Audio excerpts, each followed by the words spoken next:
नमस्कार, आप देख रहे हैं खास मुलाकात। मैं हूं आपके साथ राधिका चौधरी। आज हमारी खास पेशकश में आपको दिखाएंगे कि मौजूदा सरकार भारत सरकार के 9 साल पूरे हो चुके हैं। यूं कहें कि थोड़ा समय ज्यादा भी हो गया है। ऐसे में मौजूदा सरकार ने क्या क्या उपलब्धियां हासिल कर ली हैं कृषि के क्षेत्र में। आज हम इस कड़ी में आपसे मिलवाने जा रहे हैं हमारे खास मेहमान से, पुरुषोत्तम रूपाला जी। बहुत बहुत स्वागत। नमस्कार सर। राम राम, नमस्ते। राम राम सर। 9 साल पूरे हो गए हैं और हम अगर बात करें प्रधानमंत्री मत्स्य संपदा योजना यानी मोदी सरकार की महत्वपूर्ण योजनाओं में से एक योजना है। इस योजना का शुरू करने का उद्देश्य क्या है? देखो, प्रधानमंत्री जी ने प्रधानमंत्री बनने के बाद जब किसानों को फोकस किया तो कृषि मंत्रालय हमारा जो था उसी के तहत animal husbandry, dairy and fisheries, ये सभी कृषि मंत्रालय के अंतर्गत ही उनका सारा कारोबार होता था। मगर जब प्रधानमंत्री जी के संज्ञान में ये चीज़ आई कि इस देश का 8000 किलोमीटर का कोस्ट लाइन है, 2 लाख वर्ग किलोमीटर का EEZ है, जो हमारी समुद्री सीमाएं होती हैं जिस पर भारत सरकार की हुकूमत होती है। हमारे यहाँ 12 नॉटिकल माइल तक स्टेटों की हुकूमत होती है, उसके बाद 200 नॉटिकल माइल तक भारत सरकार की हुकूमत होती है। तो ये जो हमारा एरिया है, अरेबियन सी, हिंद महासागर, बे ऑफ बंगाल, इन सभी को एक साथ जोड़ेंगे तो 2 लाख वर्ग किलोमीटर होता है। बिल्कुल। और 3 करोड़ परिवार हैं जो सिर्फ मत्स्य पालन पे ही उनका आजीविका चला रहे हैं। 64,000 करोड़ का एक्सपोर्ट फिशरीज सेक्टर का।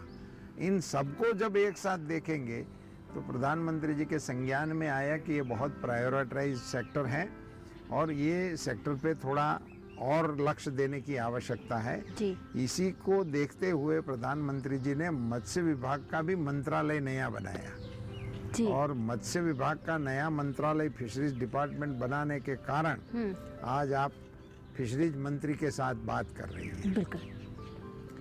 मत्स्य विभाग जब नया बना तब प्रधानमंत्री जी के संज्ञान में आए कि इतना ये व्यापक क्षेत्र होने के बावजूद उसमें फिनेंशियल सपोर्ट की तो बहुत कम राशि जाती है। मैं एक फिगर आपके माध्यम से देश के मछुआरे समाज को और देश के किसानों की जानकारी के लिए देना चाहूँगा। आज़ादी से लेकर 47 से लेकर 2014 तक फिशरीज सेक्टर में भारत सरकार की ओर से जो खर्च हुआ, टोटल कॉस्ट, वो 3,680 करोड़ रुपये जी। कुल खर्च जी। भारत सरकार का टोटल इन्वेस्टमेंट इतना 14 तक फिशरीज सेक्टर में 3,680 करोड़ रुपये। प्रधानमंत्री जी ने जब इस विभाग को स्वतंत्र मंत्रालय बनाया और ये 3 करोड़ हमारे मछुआरे समाज को एड्रेस करने की सोचा तो अकेली एक योजना बनाई, प्रधानमंत्री मत्स्य संपदा योजना, जिसका वॉल्यूम है 20,000 करोड़। अकेली प्रधानमंत्री मत्स्य संपदा योजना का वॉल्यूम 20,000 करोड़ है, जो आजादी से लेकर अभी तक का टोटल कॉस्ट हमारा 3,600 करोड़ का था। और एक ही योजना लागू करने से 20,000 करोड़ का निवेश लाने की योजना लागू करके इस सेक्टर को आमूलचूल परिवर्तन कर देने का निर्णय प्रधानमंत्री जी ने किया। और इसके चलते देश के फिशरीज सेक्टर में जिस प्रकार का इस योजनाओं का बेनिफिट भी चला, तो 14 तक हमारा जो एक्सपोर्ट था वो 30,000 करोड़ का था। वो 2022 में हम 64 करोड़ के आंक को, 64,000 करोड़ के फिगर को छू लिया। तो दोगुना हो गया इस 9 साल के अंदर हमारा बिजनेस एक्सपोर्ट का। बहुत ही धन्यवाद, बहुत ही अच्छा आपने जवाब दिया है और आपने वो आंकड़ा बता दिया कि आज़ादी से लेकर 2014 तक क्या था और 2014 के बाद कितना बदलाव हुआ है, उसे समझने की जरूरत है। इस योजना को और भी कहते हैं कि कामयाब बनाने के लिए और भी तरक्की देने के लिए मत्स्य संपदा अभियान भी चलाया गया है। मछुआरों को इस अभियान से क्या फायदा, किस तरह से फायदा पहुंचेगा? देखो, एक तो क्या है कि ये इस पूरे व्यवसाय और इस विभाग में एक प्रकार से उपेक्षित रहने की वजह से वहाँ मछुआरे जो हैं वो 3-4 महीने तो समुद्र में ही रहते हैं जी। तो उनको धरातल पे क्या हो रहा है उनकी जानकारी भी बहुत कम रहती है।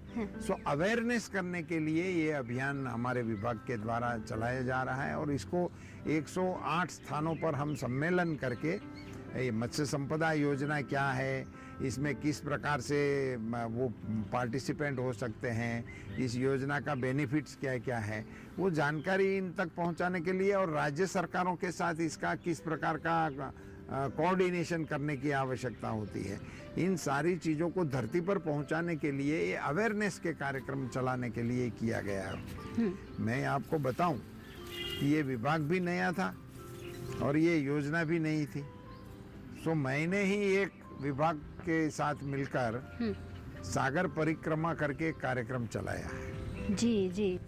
मैं पूरे 8000 किलोमीटर का जो हमारा कोस्टल एरिया है उसको मैं बाय बोट देखने के लिए निकल रहा हूँ जी। मछुआरों के विलेज तक मैं पहुँच रहा हूँ और वहीं जाके उनके बीच में बैठकर इनसे हमारी प्रधानमंत्री मत्स्य संपदा योजना, हमारी ब्लू रिवोल्यूशन की योजना, हमारे DIDF की अपनी FIDF की जो योजनाएं हैं उन सारी योजनाओं के बारे में इनसे अवेयर कराते हैं और इनको जो जो भी बेनिफिट भारत सरकार की ओर से देने हैं और राज्य सरकारों के साथ किस प्रकार का हमारा कार्यक्रम चल रहा है वो सीधे इनके बीच में बैठ के ही हम बात करते हैं, समुंदर से ही, उसी के लैंडिंग सेंटर पे ही, फिश लैंडिंग सेंटर हो, फिश मार्केटिंग हो, उसकी कॉलोनी हो, उसके घर हो, उसी के बीच में जाकर हम मछुआरे समाज को अवेयरनेस करने का बहुत बड़ा एक अभियान मैंने चलाया है।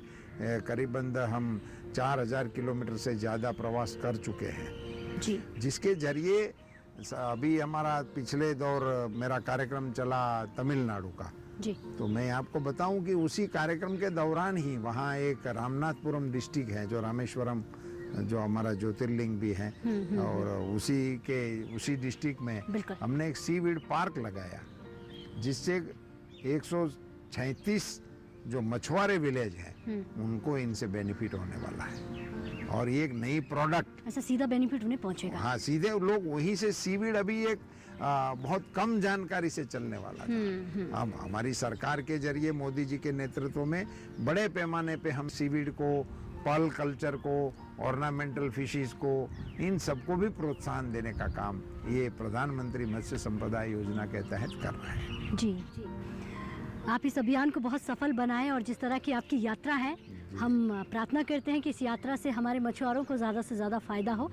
अगर मैं आपसे पूछूं कि इस योजना को हम ज़्यादा से ज़्यादा सफल बनाने के लिए आप खुद धरातल पर उतर गए, आपने कहा कि मैं खुद जा रहा हूं, लेकिन मत्स्य संपदा के अभियान की हम बात करें, 100 से भी ज़्यादा मछली किसान सम्मेलन रखने का आपने लक्ष्य रखा है। इस लक्ष्य से सरकार क्या हासिल करना चाहती है? क्या इस लक्ष्य को आपने पार कर लिया? नहीं, अभी तो ये शुरू किया जी। तो अभी अगले 3-4 महीने तक ये अभियान चलाएंगे और उसी के जरिए जैसे मैंने बताया कि योजना इधर बन गई है मगर ये योजना जिसके लिए बनी है उनको तो ये बताना जरूरी है कि भी इस योजना का बेनिफिट आप इस तरह से ले सकते हैं और राज्य सरकारों से भी इसका स्टॉक लेना है। राज्य सरकारों के साथ इस अभियान के बारे में हमें जागरूकता लाने की भी आवश्यकता है और जब हम ये अभियान में से 2 चीजें होती हैं, एक तो हमें धरती की हकीकत भी हमारे सामने आती है और योजना में भी इसको कोई दिक्कत आ रही है तो वो फिशरमैन की समाज की ओर से हमें जानकारी मिलती है और भी ये योजना के अलावा भी इनको कोई कहने का सुझाव होता है तो वो फर्स्ट हैंड इंफॉर्मेशन हमको धरती से मिले। और दूसरा इनका बेनिफिट सबसे बड़ा ये है कि कोस्टल परिक्रमा के कारण वहाँ के इंफ्रास्ट्रक्चर को रूबरू देखने का अवसर मिलता है। मैंने गाँव में मछुआरे समाज के बीच में जाकर पूछा, मैंने कहा कि आपको 25,000-50,000 रुपयों की ज़रूरत पड़ती है तो आप कैसे उसको हासिल करने के आपके रूटीन में क्या तरीके हैं? अच्छा। तो उन्होंने कहा कि हम बाजार से ले लेते हैं, देने लेने वाले मिल जाते हैं, उनसे ले लेते हैं, ज़रूरत तो पड़ती ही है हर कोई को। तो मैंने कहा कि उसमें आपको क्या चार्ज देना पड़ता है, क्या इंटरेस्ट देना पड़ता है? आप जान के हैरान होगी, उन्होंने बताया 5 से 10% महीने का इंटरेस्ट इनको भुगतान में देना पड़ता है। अच्छा। अभी आप 10% इंटरेस्ट अगर किसी को देना पड़े महीने का, तो सालाना 120% हो गया। तो आप 100 रुपया लेते हैं तो एक साल के बाद आपको 120 रुपया तो सूद का देना पड़ता है। प्रधानमंत्री श्री नरेंद्र मोदी जी के कारण देश के मछुआरों को 7% से ऋण मुहैया कराने का किसान क्रेडिट कार्ड का कार्यक्रम भी हम चला रहे हैं। और हमारी यात्रा के दौरान हम डिस्ट्रिक्ट के एडमिनिस्ट्रेशन के साथ बैठकर उस डिस्ट्रिक्ट में मछुआरे समाज को कितने किसान क्रेडिट कार्ड मिले हैं, नहीं मिले हैं, तो क्या वजह है, बैंकों को, डिस्ट्रिक्ट एडमिनिस्ट्रेशन को और मछुआरे समाज को इकट्ठा करके हम जिला में मुहिम भी करवाते हैं। और वहीं हमारी उपस्थिति में ही उनको किसान क्रेडिट कार्ड मिले उनका आग्रह भी रखते हैं। तो हमारे इस प्रवास के दौरान हजारों किसानों को हमने किसान क्रेडिट कार्ड रूबरू में देने का भी प्रयास किया है। तो ये जो हमारे सम्मेलन का कार्यक्रम है, ये सारे ये किसान क्रेडिट कार्ड के भी अवेयरनेस के कार्यक्रम है, उसको पहुंचाने के भी कार्यक्रम है, और तंत्र को सेंसिटाइज करने का भी इसमें हमारा प्रयास रहता है। जी, तो मत्स्य संपदा योजना से जुड़े हुए और इस योजना से जुड़कर किस तरह से हमारा किसान जो है या मछुआरा जो है लाभान्वित होने वाला है, और भी ढेरों सवाल आपसे रहेंगे क्योंकि बेसब्री से इंतजार कर रहे हैं लोग कि और भी क्या कुछ नया उनके खाते में आ सकता है। लेकिन अब वक्त हो गया एक छोटे से ब्रेक का। ब्रेक के बाद फौरन हाजिर होता है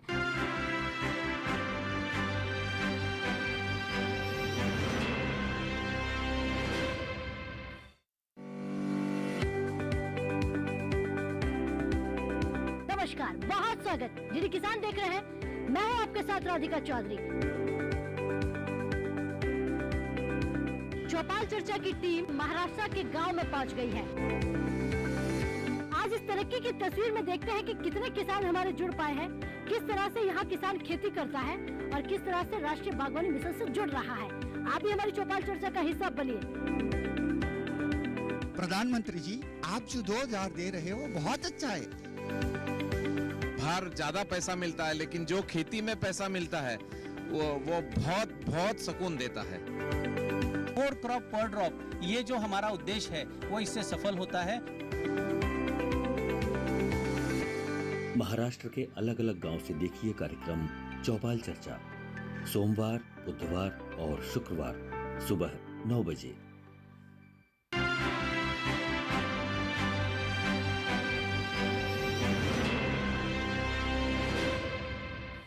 तो ब्रेक के बाद बहुत स्वागत। चर्चा को आगे बढ़ाते हैं और आप देख रहे हैं खास मुलाकात। और अब जानते हैं सर से, क्योंकि पुरुषोत्तम रूपाला जी हमारे साथ बने हुए हैं। सर, अगर बात मछुआरों की आप लगातार कर रहे हैं, आप कहते हैं कि सरकार योजनाएं दिल्ली में बनाती है, देश की राजधानी में बनाती हैं, लेकिन जो हमारे मछुआरे समुद्र में रहते हैं, जो मछुआरे धरातल पर काम कर रहे हैं, उनके बीच जाकर जानकारी देना महत्वपूर्ण हो जाता है। वो आप काम कह रहे हैं कि मैंने इसको कहीं ना कहीं शुरू कर दिया है। लेकिन अगर हम बात करें, मूल्य श्रृंखला को आधुनिक बनाना मत्स्य संपदा योजना का महत्वपूर्ण पहलू है। इसमें क्या क्या कदम उठाए गए हैं, किस तरह सा काम आप आगे कर रहे हैं? कृषि में आय को जोड़ा गया था। उसमें 2 कंपोनेंट थे कि एक इसकी आय को बढ़ाना, मतलब उसको अपने उत्पाद का अच्छा दाम मिलना, और दूसरा उसकी कॉस्ट ऑफ प्रोडक्शन को कम करना। ये दोनों पॉलिसी के वजह से हो सकता है। ये प्रधानमंत्री मत्स्य संपदा योजना में भी उसको उचित दाम मिले और उसको पोस्ट हार्वेस्ट नुकसान कम हो, क्योंकि ये पेरिशेबल है ना मछली भी। इसको भी ज्यादा तक आप बाहर रखोगे तो गंद मार देती है, बिगड़ जाती है, खाने लायक नहीं रहती है। तो इसी को पोस्ट हार्वेस्टिंग सपोर्ट करने के लिए रेफ्रिजरेटर वाहन उनको स्थल से ही मिले, लैंडिंग सेंटर से ही, उधर से ही उसको रेफ्रिजरेशन में डाल दिया जाए, ताकि वो उसकी क्वालिटी मेंटेन कर सके और इसको मार्केट में प्राइस अच्छी मिल सके। मेरे ये सागर परिक्रमा में ऐसे रेफ्रिजरेटर व्हीकल वाले को मैं मिला भी, तो उन्होंने बहुत खुशी खुशी बताया कि पहले तो हम ये गांव में ही बिजनेस कर सकते थे, वो मछुआरे नहीं थे। अच्छा। वो मछुआरे जो फिश लेकर आते थे उनसे फिश खरीद लेते थे और फिर इसका मार्केटिंग करते थे। तो अभी उसने बताया कि ये योजना के कारण अब मेरे पास 4 व्हील आ गया है और उसमें वो रेफ्रिजरेटर रिलेटेड है, तो मैं स्टॉक भी ज़्यादा खरीद सकता हूँ और नज़दीक के शहर तक अपना माल पहुँचा सकता हूँ और बहुत अच्छा मुनाफा मैं कमा सकता हूं, और उसी में ये प्रधानमंत्री मत्स्य संपदा योजना के तहत इनको सब्सिडी भी दी जाती है। और महिला यदि है इसमें एंटरप्रेन्योर, तो उसको 60% तक की सब्सिडी मिलती है। तो बहुत सारे मछुआरे समाज में अभी ये बहनों के नाम से ही ये एक प्रकार से ये प्रोजेक्ट में आते हैं, और इसी के तहत घर में महिला का भी मान सम्मान बढ़ जाता है, क्योंकि इनको आगे करना होता है, और उनके नाम से प्रोजेक्ट मिलने से उनको बेनिफिट भी ज़्यादा मिल रहा है। तो एक प्रकार से मार्केटिंग में और पोस्ट हार्वेस्टिंग में इस योजना के तहत एक बहुत बड़ी मदद इनको मिल रही है। इस बात में तो कोई दो राय नहीं है कि प्रधानमंत्री मत्स्य संपदा योजना महत्वपूर्ण योजनाओं में से एक योजना है, और इससे हमारा मछुआरा समाज लाभान्वित भी हुआ है। सरकार इस योजना के माध्यम से मछली उत्पादन, उत्पादकता और गुणवत्ता तीनों पर काम कर रही है, तीनों को और बेहतर बनाने के लिए कदम उठा रही है। किस तरह से दिखाएंगे आप इसे? देखो, ये योजना की खूबसूरती है कि ये योजना इतनी लचीली बनाई है कि मछुआरे समाज को जो चाहिए वो ज़्यादातर इनके जरिए उनको मिल जाना चाहिए। जैसे कि एक जानकारी आपके साथ शेयर करूं जी, कि ये ज़्यादातर आम जनता में ये दृश्य मन में रहता है कि हमारा समुंदर इतना बड़ा है, और फिशिंग मतलब समुद्री फिशिंग होता है, सो इसको मरीन फिशिंग कहते हैं। मगर हमारे देश में तालाब, नदियाँ पॉन्ड और पॉन्ड्स ये बहुत है, तो उसके जरिए भी फिशिंग होता है, तो इसको हम इनलैंड फिशिंग कहते हैं। हम सबके मन में ये होता है कि हमारा मैरीन सेक्टर है वो ज़्यादा प्रोडक्शन देता होगा और इनलैंड में इनसे कम होगा, मगर ये आप सबको जान के खुशी होनी चाहिए कि हमारा मरीन सेक्टर से जितना कैच होता है, इससे हमारा इनलैंड सेक्टर का जो फिश कैचिंग है वो 2 गुना है, 2 गुना ज़्यादा है इनलैंड फिशिंग का। और इनलैंड फिशिंग में भी एक्वाकल्चर का जो है एक बहुत बड़ा रोल हमारे देश के फिशरीज सेक्टर को मिल गया है, और इसी के कारण हमारे देश के मछुआरों ने ये एक्वाकल्चर में आज हम दुनिया में 2 नंबर पर पहुंच गए हैं। और एक्वाकल्चर के प्रोडक्शन से हमारे देश के फिशरिंग सेक्टर में 40,000 करोड़ से ज़्यादा एक्सपोर्ट अकेले श्रिम्प का हम कर रहे हैं। दुनिया में श्रिम्प में भारत का नाम है कि भारत के श्रिम्प की मांग यूएस में भी है, और इस प्रकार से ये श्रिम्प प्रोडक्शन में और इसके बीएमसी हो, उसके हैचरीज हो और उसके मार्केटिंग का हो, इन सारों में ये हमारे विभाग की ओर से और प्रधानमंत्री मत्स्य संपदा के कारण इसमें इतना बड़ा जंप उसमें हम लगा पाए हैं, और इससे देश के फिशरीज सेक्टर को बहुत बड़ा बल मिला है। जी, मछुआरे समाज की बात कर रहे हैं, मत्स्य संपदा योजना की बात कर रहे हैं, और भारत सरकार के 9 साल यानी कि सफलता के 9 साल पूरे हो गए हैं, इस पर हम बात कर रहे हैं। लेकिन सर, एक कार्यक्रम है हमारा डीडी किसान पर चौपाल चर्चा, जिसके माध्यम से हम किसानों के बीच जाते हैं। तो जो हमारे नए स्टार्टअप, नए युवा जो है फार्म पॉन्ड बनाते हैं, उसमें मछली पालन का जो कार्य शुरू करते हैं, उनकी एक शिकायत रहती है, बार बार एक समस्या सामने आती है कि मछलियाँ मर जाती हैं। क्या उन पर भारत सरकार कुछ उनको लाभ दे सकती है? देखो, ये जब कोई भी नया टेक्नोलॉजी का आप प्रयोग कर रहे हैं, तो मेरा आपके माध्यम से हमारे ऐसे एंटरप्रेन्योर्स को, हमारे ऐसे किसानों को या युवाओं को जो भी इसमें जुड़ रहे हैं, उनसे अनुरोध रहेगा कि वो इस टेक्नोलॉजी को थोड़ा समझ ले और उसका ट्रेनिंग भी लेना चाहिए। और हमारे विभाग के पास इसको कैपेसिटी बिल्डिंग के रूप में ट्रेनिंग देने का भी प्रावधान है प्रधानमंत्री मत्स्य संपदा योजना के तहत, तो उसका उनको बेनिफिट लेना चाहिए। आपने जो जिक्र किया कि उनकी कंप्लेन ये आती है कि हमारे पॉन्ड में या हमारे रास में या हमारे बायोफ्लॉग्स में ये उनके फिश मर जाते हैं, और अभी पिछले दिनों कुछ न्यूज़ में भी आया था, कहीं का बिहार का कोई किस्सा था कि वहाँ पॉन्ड में इतनी मछलियाँ मर गई। तो मैंने यहाँ से उनसे वो कनेक्ट करके डिटेल भी मंगाई थी। राज्य सरकार से जो मुझे विगतें मिली थी उससे मैं संतुष्ट नहीं हुआ, तो मैंने सीधे किसान से भी उसका परामर्श किया, उनसे बात किया। तब हमको पता चला कि ये होता क्यों है। तो आप सबको पता होना चाहिए कि जो मछली है उसका जिंदगी है, वो उसका श्वासोश्वास की जो हम यहाँ कर रहे हैं अभी हवा से ले रहे हैं, उनका श्वसन पानी से होता है। तो दूसरा इसका अर्थ ये होता है कि इसके श्वसन के लिए पानी का ही यूज होता है और पानी में से ही वो ऑक्सीजन लेती है। तो वो जो कंटेंट होता है, तालाब हो या पौंड हो या छोटा कोई भी उसने इक्विपमेंट बनाया हो, तो उसमें ऑक्सीजन की कमी हो जाएगी जी। हम यहाँ श्वास ले रहे हैं तो यहाँ से हम ऑक्सीजन यूज कर रहे हैं, मगर ये हमारे वृक्ष जो है वो हमारे साथीदार है, ये ऑक्सीजन प्रोड्यूस कर रहे हैं, इसलिए यहाँ ऑक्सीजन मेंटेन होता है। ऐसे पानी जो उसका पौंड है, वो पानी में भी ऑक्सीजन का कंसंट्रेशन जितना होना चाहिए वो नहीं होने की वजह से ऐसे हादसे होते हैं। इसीलिए इस प्रकार के काम करने वालों को ऑक्सीजन का मॉनिटरिंग करने का तंत्र अपने साथ रखना चाहिए, उसको मॉनिटर करते रहना चाहिए और इसमें ऑक्सीजन की मात्रा कम ना हो उसका ख्याल रखना चाहिए। और उसमें जो फीड दिया जाता है वो फीड में कोई गलत चीज नहीं जानी चाहिए, उसका भी सही तरीके से और सही जगह से वो माल खरीदना चाहिए और सही फीड इसको देना चाहिए जी। तो फीड और ऑक्सीजन ये दोनों को सही तरीके से मॉनिटरिंग करने से ऐसे हादसों से आप निजात पा सकते हैं जी, जी। और इसी को दिखाने के लिए, इसी को समझाने के लिए भी हमारे विभाग की ओर से इस प्रकार के ट्रेनिंग के कार्यक्रम भी हम चला रहे हैं जी। अच्छा, एक सवाल ये भी रहेगा कि मछुआरों की आय बढ़ाना और 55 लाख रोजगार के अवसर पैदा करने का लक्ष्य भी रखा गया है, तो कहाँ तक पहुँच गए हैं, किस तरह से इस लक्ष्य पर आप काम कर रहे हैं? कुल मिला के आज़ादी से लेकर 2014 तक का 2014 तक 3,680 करोड़ रुपए का लागत भारत सरकार की ओर से लगाया था। मोदी जी के आने के बाद ये प्रधानमंत्री मत्स्य संपदा योजना वो 20,000 करोड़ की, वो 20,050 करोड़ की है। ब्लू रिवॉल्यूशन करके एक स्कीम हमारी सरकार ने लागू किया था, वो 5,000 करोड़ की थी। हमारा एक जो फिशरीज के लिए डेवलपमेंट फंड है जो हमारे इंफ्रास्ट्रक्चर के लिए हम यूज करना चाहते हैं, वो 7,500 करोड़ का है।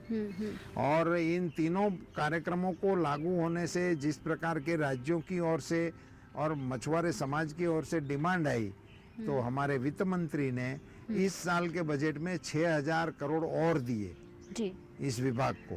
ये सारी राशि आप मिला लोगे तो ये 38,000 करोड़ के आंक को पार करती है कि आज़ादी से लेकर 2014 तक 3,600 करोड़ का खर्च हुआ था और अभी हमने जो अभी तक मोदी जी के आने के बाद हम 38,000 करोड़ रुपए के प्रोजेक्ट लगा रहे हैं। और प्रधानमंत्री मत्स्य संपदा योजना के तहत हमने 48 ऐसे प्रोजेक्ट को हमने मंजूर किए हैं, स्वीकृत किए हैं, जिनकी राशि भी मैं बता सकता हूँ। ब्लू रिवॉल्यूशन में हमने 1,400 करोड़ के प्रोजेक्ट मंजूर किए। FIDF के तहत हमने 5,000 के प्रोजेक्ट, 5,000 करोड़ के प्रोजेक्ट मंजूर किए हैं। और प्रधानमंत्री मत्स्य संपदा योजना के तहत हमने 2,500 करोड़ के प्रोजेक्टों को स्वीकृति दी है। और इन प्रोजेक्टों को लागू करने के कारण और कई प्रोजेक्ट पूरे हो गए हैं, कई प्रोजेक्ट पाइपलाइन में है, मगर इनके कारण अभी तक हमारे पास जो ऐसे आकलन आया है उसी के जरिए हम 45 लाख लोगों को भी रोजगार देने में अभी तक कामयाब हो गए हैं। जी। और ये सेक्टर ऐसा है कि इसमें डायरेक्ट जितना बेनिफिट हम दे रहे हैं, इनसे कई गुना इनडायरेक्ट बेनिफिट काम करने वालों को मिल रहा है। 45 लाख का जिक्र किया, हम 55 लाख की बात कर रहे हैं, तो मुझे लगता है कि 55 लाख तक भी पहुंच जाएंगे आप। इससे आगे निकल जाएंगे। लेकिन ऐसे में जो बात करें, मछली पकड़ते थे हमारे जो मछुआरे थे, पहले 20 से 25% उनको नुकसान होता था, अब वो घटकर 10% हो गया है। ये कैसे आसान हुआ? नहीं, यही ये टेक्नोलॉजी का जो इंटरवेंशन हुआ और इंफ्रास्ट्रक्चर में जो सुविधा मिली। समझो कि पहले मैं आज भी कई गाँव में मैं देख के आया हूँ, आज भी मैं ये दावा नहीं कर सकता हूँ कि जो 100% हो गया।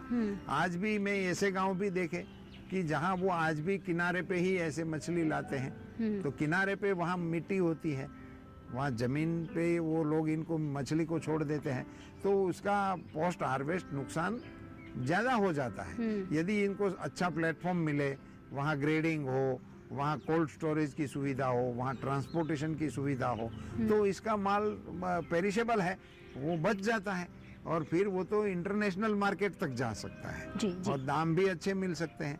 तो ये जो प्रधानमंत्री मत्स्य संपदा योजना के कारण इनको लॉजिस्टिक में जो सपोर्ट मिला, जी वो सपोर्ट की वजह से इनके ये जो पोस्ट हार्वेस्टिंग लॉसेस थे उनमें है। कमी आई है। जी, मत्स्य संपदा की बात कर रहे हैं। सितंबर के महीने में 3 साल इस योजना को पूरे हो जाते हैं।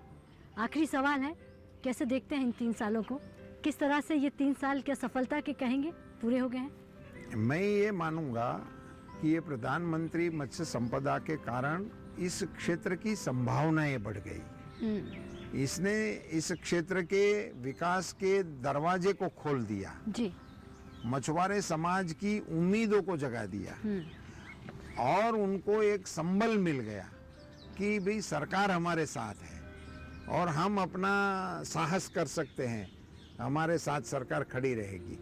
ये एक विश्वास पैदा करने के कारण और टेक्नोलॉजी को प्रमोट करने के कारण इसमें हम अभी तक के जो हमारे फिगर हैं वो 2 गुना तक के प्रोडक्शन बढ़ाने में हम कामयाब हुए हैं और आगे इससे भी अच्छी कामयाबी फिशरमैनों के परिश्रम के कारण, सरकार की नीतियों के कारण जी। इस क्षेत्र को मिलने वाली है। आज हमारे मछुआरा समाज जो है वो खुश होगा, क्योंकि मछली पालक की हम बात कर रहे हैं। मत्स्य पालन मंत्री जी के साथ बैठे हैं जिन्होंने सारे सवालों के जवाब दिए और कितनी संभावनाएं और बढ़ सकती हैं, किस तरह से हम जितनी बातें की हैं उनको पूरा कर रहे हैं और भी पूरा करेंगे। बहुत बहुत धन्यवाद पुरुषोत्तम रूपाला जी। इस तरह ही मत्स्य संपदा योजना जिस तरह से कामयाब हुई है और योजनाएं लेकर आइए, क्योंकि मछुआरे समाज को आगे बढ़ाना है, नई संभावनाओं को लेकर आ रहा है, भारत को आत्मनिर्भर बनाना है, भारत को हमें उस जगह पर लाकर खड़ा कर देना है जिसके सपने हमने बहुत पहले देख लिए हैं। नमस्कार।